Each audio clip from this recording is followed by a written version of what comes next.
సికింద్రాబాద్లోని doctor Narayana college of hotel మేనేజ్మెంట్లో 100% job guarantee 966365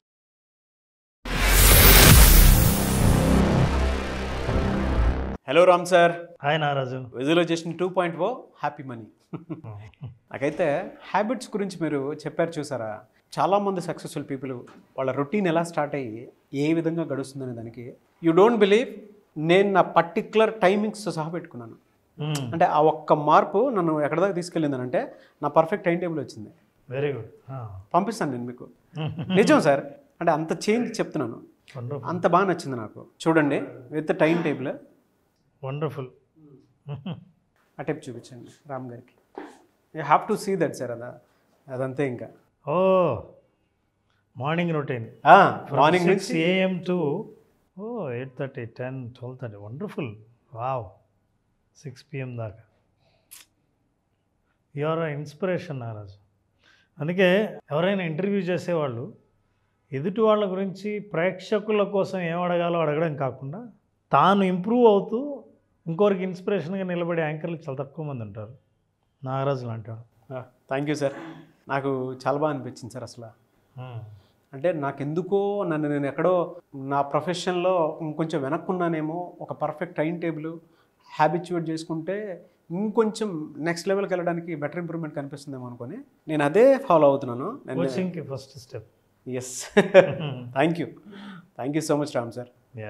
so ఈ వీడియోలో ఏం చెప్తున్నారు నారాజు? మనం ఎప్పుడైతే విజువలైజేషన్ 2.0 హ్యాపీ మనీ అని అన్నామో, హ్యాపీ మనీలో ఏంటంటే మనీని సరిగా అర్థం చేసుకోవాలనేది మన ఉద్దేశం. చూడు నారాజు, మనుషుల్ని అర్థం చేసుకునే ప్రయత్నం చేస్తుంటాం. అవును. ఎందుకంటే అర్థం చేసుకుంటే మనతో మన సంబంధాలు బాగుంటాయి, అపార్థం చేసుకుంటే సంబంధాలు బాగుండవు. మనిషి దగ్గర అవ్వాలంటే ఒకరికొకరు బాగా అర్థం చేసుకుంటారు. దూరం అయ్యారు అంటే అర్థం ఏంటంటే ఒకరినొకరు అర్థం చేసుకోలేదు అని అర్థం. ఇది మనుషుల విషయంలో. మరి డబ్బుల విషయంలో కూడా అంతే. హ్యాపీ మనీ, మీ సంబంధం ఎలా ఉంటుందో, మీ ఎమోషన్ అటాచ్ ఎలా అయిందో అలాగే ఉంటుంది. అయితే దాన్ని మానసికంగా దీన్ని అట్లే అర్థం చేసుకొని డబ్బును నిలబెట్టుకునే మార్గాల గురించి మనం మాట్లాడుతున్నాం. షూర్. ముఖ్యంగా డబ్బు అంటే అందరూ ప్రతి ఒక్కరూ ధనవంతులు కావాలని కోరుకుంటారు. ధనవంతులు కావాలని కోరుకుంటున్నప్పుడు ధనవంతులైనా గొప్పవాళ్ళు, ఇంకెవరైనా గొప్పవాళ్ళు ఉన్నారా అంటే చాలామందికి ధనవంతులకి సంపన్నులకి తేడా తెలియదు. ధనవంతులు వేరు, సంపన్నులు వేరు. రిచ్ మ్యాన్ వేరు, వెల్తీ మ్యాన్ వేరు. Let us understand how we can understand the difference rich versus wealthy. ధనవంతులకు సంపన్నులకు ఉన్న తేడా మనం తెలుసుకుంటే అప్పుడు ధనవంతులు అవ్వాలా సంపన్నవంతులు అవ్వాలా అని మనం ఆలోచిస్తాం. కానీ మనకు ఒకటే తెలుసు, డబ్బు అంటే ధనం కావాలి, నేను ధనవంతుని అవ్వాలి అని కోరుకోవడం. కానీ ధనవంతులు అయిన వాళ్ళు వాళ్ళ జీవితంతో ఎలా ఉంటారు? నాకు డబ్బు అని మనం అంటే జనరల్గా ఏం ఆలోచిస్తాం? డబ్బు జీవితంలో సుఖం తీసుకొస్తుంది, డబ్బు ఉంటే మనం ఇంతకంటే బాగా జీవిస్తాం, జీవన స్థాయి మెరుగుపడుతుంది అని.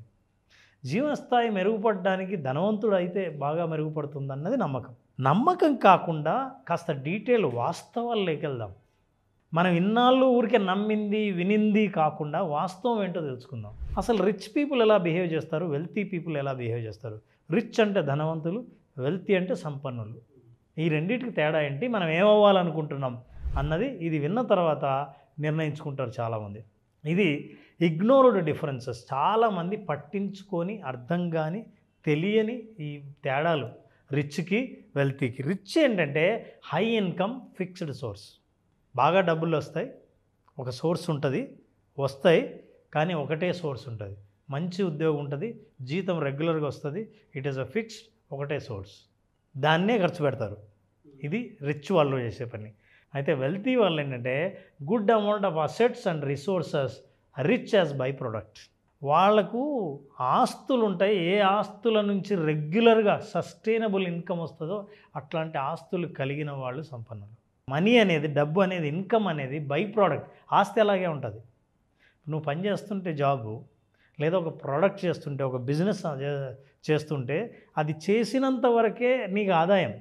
చెయ్యకపోతే అంటే 4 రోజులు జ్వరం వచ్చి ఇంట్లో ఉంటే వ్యాపారం జరగకపోతే ఏం రాదు.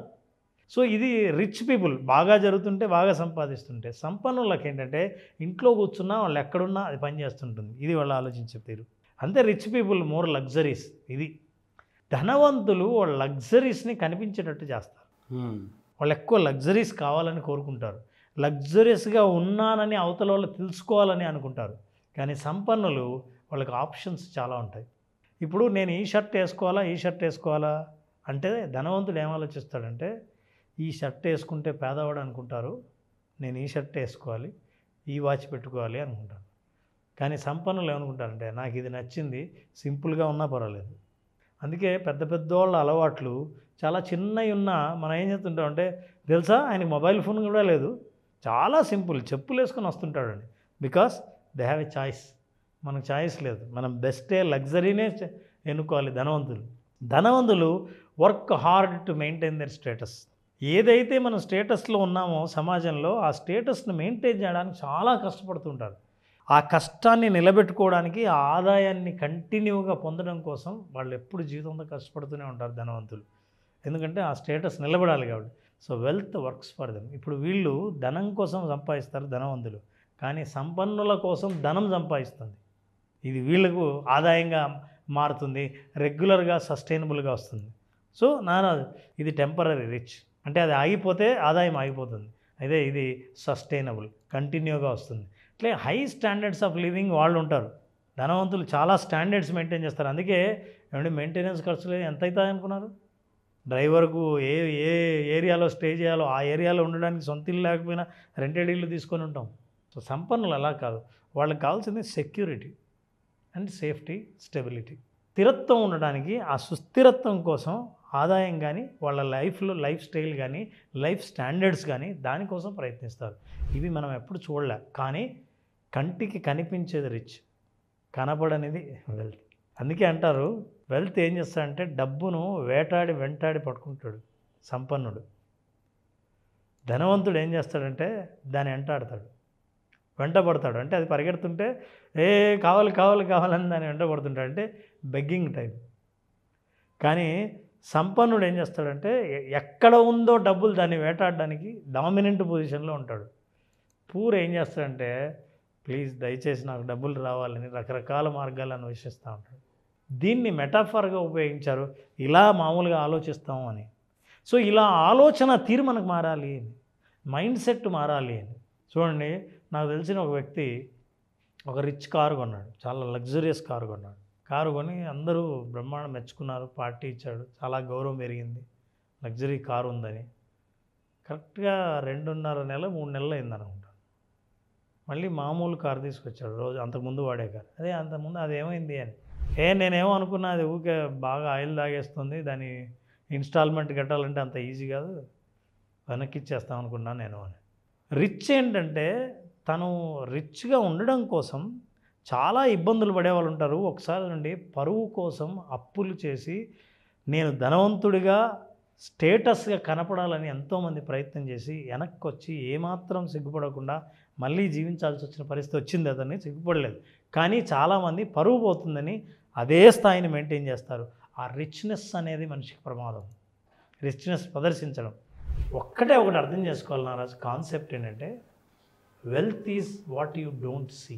కంటికి అస్సలు కనిపించనిదే మనకు సంపన్నతత్వం, సమృద్ధి తత్వం. కంటికి కనిపించేది కాదు. సో కనిపించలేదు కాబట్టి వాళ్ళు వెల్త్ కాదని అనుకోవడానికి లేదు. అందుకే వెల్త్ ఎప్పుడు కనపడదు, ఇట్లా వెల్త్ పెరుగుతూ పోతూ ఉంటుంది. సో వాళ్ళు పెరుగుతూ పోయే ఆదాయ మార్గాలనే వెతుక్కొని పెడతారు. ఈ రెండింటిని, ఫర్ ఎగ్జాంపుల్ ఈవిడ చాలా పాపులర్ హాలీవుడ్ సింగర్ రిహానా అని, ఈమె పాటలు వినని వాళ్ళు లేరు, పెద్ద పెద్ద సింగర్స్తో టైఅప్ అయింది, ఎన్ని అవార్డులు వచ్చాయో. ప్రతి సినిమాలో సినిమాల్లో అంతా పాటలు పాడడమే కాకుండా ఆమె రిలీజ్ చేస్తే ఆల్బమ్ లక్షల కోట్లు ఆల్బమ్స్ అమ్ముడుపోతాయి. ఆమె ఫ్యాన్స్ అట్లా ఉన్నారు. ఒకరోజు సడన్గా ఈమె రిచ్ లైఫ్ స్టైల్ మెయింటైన్ చేయడం కోసం ఆమె పెట్టిన ఖర్చులు చూస్తే ఆస్తులన్నీ కరిగిపోయి ఒక్కసారిగా చేతులు ఎత్తేసిన పరిస్థితి ఏర్పడింది. చేతులు ఎత్తేసిన తర్వాత ఆమె ఫినాన్షియల్ అడ్వైజర్ మీద కేసు వేశారు. అదేంటి నువ్వు చెప్పాలి కదా, మరి నిలువలు అయిపోతుంటే నువ్వు ఎట్లా ఖర్చు పెట్టించావని. దాన్నే ఉంది, రిచ్ లైఫ్ స్టైల్ పెడుతూ ఉంటే ఉన్నాయి అని నేను అట్లే పెట్టించాను, తప్పేముంది నచ్చిన వస్తువులు కొంటే అని ఆయన అన్నాడు. కొన్నది అలో చేసినందువల్ల చివరికి మిగిలింది అది. అందుకనే దాని తర్వాతే చాలామంది ఈ మాట చెప్తారు, the way to be rich is spending the money you have నువ్వు రిచ్ అవ్వాలనంటే నువ్వు ఏ ఖర్చు పెట్టాలంటే నీ దగ్గర ఏ డబ్బు ఉందో దాన్ని ఖర్చు పెట్టాలి, కానీ డబ్బు రాబోతోందో లేదో వస్తుందనుకోనో పెట్టే ఖర్చు రిచ్ మ్యాన్ పెట్టాడు ఎప్పుడు అని. పెట్టాడంటే రిచ్లా కనిపించడానికనే. అట్లా రిచ్లా కనిపించడానికి వీళ్ళే కాదండి, మన బాలీవుడ్లో కూడా ఉన్నారు. వీళ్ళందరూ చేతులు ఎత్తేసిన వాళ్ళు, దివాలా తీసిన వాళ్ళు, బ్యాంక్రప్ట్. ఎందుకంటే వాళ్ళకంటూ సోషల్ స్టైల్ ఉంది. వాళ్ళంతా సెలబ్రిటీస్, ఒకవేళ దివాలా తీసినా మళ్ళీ సంపాదించుకుంటారు, అందరూ మళ్ళీ సంపాదించుకున్నారు కూడా. కానీ బ్యాంక్రప్ట్ వాళ్ళు కూడా అయ్యారు, అంత పెద్ద సంపాదన అని మనం అనుకుంటాం. ఎందుకంటే ఎవరైతే స్టేటస్ మెయింటైన్ చేయాలని అప్పులు చేస్తారో, ఇతరులు బంధువులు ఏమనుకుంటారో అని వాళ్ళు అనుకోకూడదని వాళ్ళు మన స్టేటస్ మెయింటైన్ చేయడం కోసం అప్పులు చేసి ఆస్తులు మెయింటైన్ చేస్తున్నట్టు కనిపిస్తారో, వాళ్ళందరి పరిస్థితి ఇలా అవుతుంది. ఆ మైండ్ సెట్ని కనుక మార్చుకోకపోతే నిజమైన ధనవంతులం కాలేము. సో ఈ బ్యాంక్రప్సీ మీకు తెలుసు, ఏబీసీ ఎట్లా క్లోజ్ అయిపోయింది, అవకాశాలు రాక ప్రీతి జింట నష్టపోయాము, క్రికెట్ టీముల్ని కూడా బాయి చేసి నష్టపోయి చివరికి ఏమైతే శిల్పా శెట్టి అంత బాగా డబ్బులు ఉన్నాయి, సొంత ఛానల్ పెట్టి యోగా చేయాల్సి వచ్చింది. తర్వాత ఒక అడ్వర్టైజ్మెంట్ కూడా తను రాజస్థాన్ రాయల్స్ అనుకుంటా తన టీం, ఆ టీం మీద ఒక అడ్వర్టైజ్మెంట్ చేయడానికి కూడా డబ్బులు లేవని పబ్లిక్గా ప్రెస్ మీట్లోనే చెప్పింది. ఎందుకంటే డబ్బులన్నీ ఖర్చు చేసి ఆదాయానికి మించి ఖర్చు చేశారు, because they wanted to maintain. So జనరల్గా ఇది ఒక్కటి తెలుసుకుంటే జనాలు బాగా అర్థమవుతుంది. నారాజు ఏం లేదు, ధనవంతుల్ని సంపన్నుల్ని దేంతో పోలుస్తారంటే జిమ్ముకు పోతూ భోంచేసేవాడిని. ఏమనుకుంటారంటే నేను జిమ్ముకు పోతున్నా కదా, క్యాలరీస్ బాగా ఖర్చు పెడుతున్నా అని తింటారు బాగా, ఎందుకంటే ఎక్స్ట్రా ఖర్చు చేస్తున్నా కదా.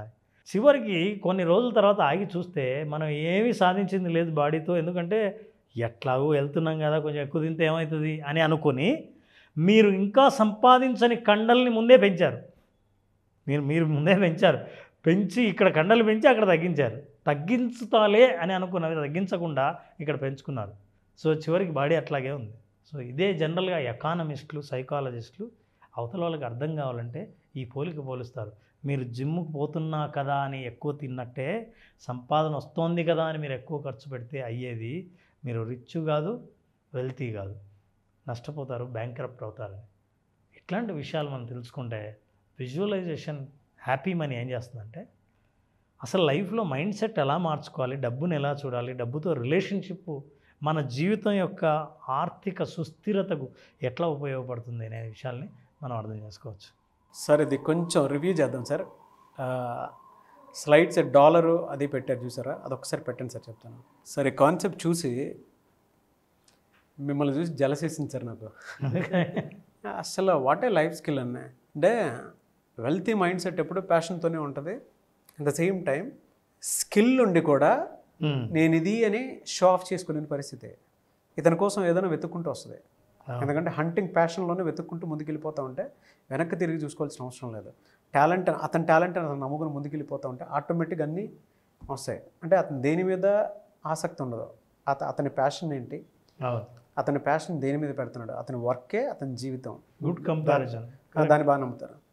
రిచ్లో షో ఆఫ్ ఎక్కువ ఉంటుంది, అలా సంపాదన తక్కువ, హడావిడి ఎక్కువ. పూర్ దొరికితే చాలు అనుకునేటువంటి మైండ్ సెట్ తోటి ఉంటారు. రిక్వెస్ట్ చేసింది చాలా కాలం మన దగ్గర ఉండదు. అవును, ప్లీజ్ నాతో ఫ్రెండ్షిప్ చేయి నాగరాజు, ప్లీజ్ అని అంటే అలాగే అని ఈరోజు అన్నా రేపు ఉంటే ఉండకపోయినా ఆశ్చర్యపక్కర్లా. 3 చూసిన తర్వాత మిమ్మల్ని చూసి అసలు జలస్ అనిపించింది sir. What a life skill అనే కంపారిజన్లో ఏదైనా విషయం చెప్పేటప్పుడు అంత అద్భుతంగా కూడా చెప్పొచ్చా కూర్చోబెట్టి అని చెప్పడానికి నాకు చాలా ఆలోచనలు లోపల అంటే క్రియేటివ్ పాయింట్ ఆఫ్ వ్యూ నుంచి చూసేటప్పుడు చాలా పెద్ద పెద్ద ఆలోచనలు వచ్చాయి నాకు. గ్రేట్ వెల్తీ సబ్జెక్ట్ అండి, నో డౌట్. అవునవును, చాలా పెద్ద మీనింగ్ఫుల్ ఉన్నటువంటి సబ్జెక్టు. దానికి కనుక అర్థం చేసుకున్నట్టు అంటే 10 సార్లు చూసి ఇందులో ఏముందని అర్థం చేసుకుంటే పక్కనే పెట్టుకుని రాసుకుంటే వెల్తీకి రిచ్కి ఉన్న డిఫరెన్స్ కనుక చూసుకుంటే ఆటిట్యూడ్ డిఫరెన్స్ తెలుస్తుంది, ఫినాన్షియల్ డిఫరెన్స్ తెలుస్తుంది, ప్యాషన్ డిఫరెన్స్ తెలుస్తుంది. ద సేమ్ టైం ఏ మనిషికైనా కావాల్సింది ఏంటి ఎండ్ లైఫ్లో అనేటువంటి అర్థం తెలుసుకోవడానికి కూడా ఈ 2 డిఫరెన్స్లు డెఫినెట్గా తెలుస్తాయి. అసలు మనకి ఏ యాటిట్యూడ్ ఉంది అని ఆలోచించాలనే మనం చూపించాం. Really fantastic Ram sir, no words. Thank you so much అండి. Thank you Naraj. మన ప్రేక్షకులకి ఎవరికైనా ఇంతవరకు మనం చేసిన విజువలైజేషన్ నుంచి ఎవరైతే ఆర్థిక స్వేచ్ఛను కోరుకుంటున్నారో, ఆర్థికంగా నా దగ్గర డబ్బు ఎందుకు నిలబడడం లేదు, డబ్బు గురించి ఆలోచిస్తే చాలు ఆందోళన ఎందుకు పెరుగుతోంది, ఇట్లాంటి ఆందోళన నుంచి బయటపడాలంటే నా సైకాలజీ నా పరిస్థితుల్ని ఎంతవరకు మారుస్తుందో తెలుసుకోవాలంటే విజువలైజేషన్ జూన్ 10న స్టార్ట్ చేసే విజువలైజేషన్లో అటెండ్ అవ్వాల్సిందే. కంప్లీట్గా కొత్త కంటెంట్తో హ్యాపీ మనీ అనే పేరుతో విజువలైజేషన్ సెషన్స్ స్టార్ట్ చేస్తున్నాం. 5 రోజుల పాటు జరిగే ఈ సెషన్లో మనిషి యొక్క నమ్మకాలు ఎక్కడ బలహీనంగా ఉన్నాయి, ఎక్కడ బలంగా ఉన్నాయని ఒక టెస్ట్ ద్వారా వాళ్ళే అర్థం చేసుకునే మనం ఒక ప్రాసెస్ని మొదలుపెట్టి చివరికి ఆర్థికంగా బలంగా వాళ్ళ నమ్మకాలను ఏర్పాటు చేసుకునేటట్టుగా ఈ కోర్సులో వాళ్ళని తయారు చేయడం జరుగుతుంది. ఖచ్చితంగా గాయాల నుంచి బయటపడి ఆరోగ్యంగా పరుగు పెట్టేంత ఎనర్జీని వాళ్ళకు పొందేటట్టు మనం విజువలైజేషన్ 2.0ను డిజైన్ చేయడం జరిగింది. నాగేష్ ఫెంటాస్టిక్ అండి. I'm eagerly waiting for 10th batch. నేను కూడా జాయిన్ అవుతాను, ఎందుకంటే ఫస్ట్ బ్యాచ్ కాబట్టి. Yes. Thank you sir, thank you so much Ram గారు. Thank you Nagesh, thank you. Suman టీవీలో మీ పర్సనల్ అండ్ బిజినెస్ ప్రమోషన్స్ కోసం కింది నెంబర్కి కాంటాక్ట్ చేయండి.